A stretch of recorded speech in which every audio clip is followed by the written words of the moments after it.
AI is now making it easy to create a content. Like let's say if I'm a learning and development professional and I want to create a course outline. I'm pretty sure if some of you on this call are from L&D world, you're using maybe a chat GPT or a similar tool and coming up with a course outline for the content that you're planning to create. It becomes very easy. You can create graphics, and perhaps using tools like Pictory, you can even create video content very easily. But the question is, would that suffice? Would that give you the differentiation for you as a team, as an individual, and as a business? Everyone is doing it. Everyone is able to use any of these AI tools and create the content. The real value lies in building video systems. The winners are the ones who embrace video content systems and are just not focused on creating the videos in different formats and then using it for communication. Great, but the story doesn't end there. At Pictory, we are focused on helping our customers build content systems. And the good news is we have already embarked in this journey where for the last 5 years, we have been helping customers create videos, and we learned that our customers, after they create the video, they take it somewhere else in order to finish the workflow, and it is getting distributed and published to their customers. Yet again, the story doesn't end there. If you are a marketer, you would love to understand how your content is performing. If you are in the advertisement field, you would love to try 3 or 4 different ads for doing an A/B testing. Which story is taking well with your customer? It could be a change in a visual, it could be a change in a call to action that you have towards the end, or it could be a change in the hook or in the entire story itself. Are you thinking about using AI for creating these variants? Because these can be done really fast. Are you challenging your partners, your business partners that you're working with, whether it's an agency or whether you're using a tool and a platform? Hey, are you guys able to provide us this kind of a variation for us so that we can try out different things and measure the impact of each of this? Once again,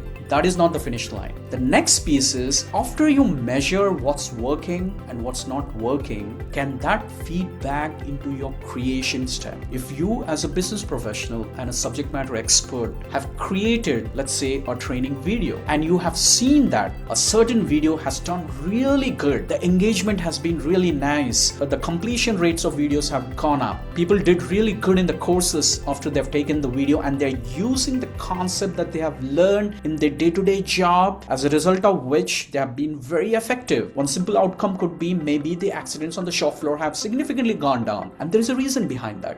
You as a learning and development professional have done a phenomenal job in creating that content. Now the question is, how can you take that learning, that data that you have captured through your video that you have published, back into your new video that you're going to create in order to make similar videos all the time? How can AI give you recommendations? Hey Abid, this video that you created last time did very well for these 1, 2, 3 reasons. But what I see now is this video that you're creating now is lacking those flavors. I would recommend you to consider them adding it. So the AI is prompting you to make those decisions proactively before publishing and realizing that the video has not done the job that you were expecting. So the bottom line here is, are you thinking in terms of video content systems that, along with distribution, analytics, and as a closed loop mechanism feeding back into the creation, is the system that you should start thinking about in order to benefit from the AI and AI in the video world in particular?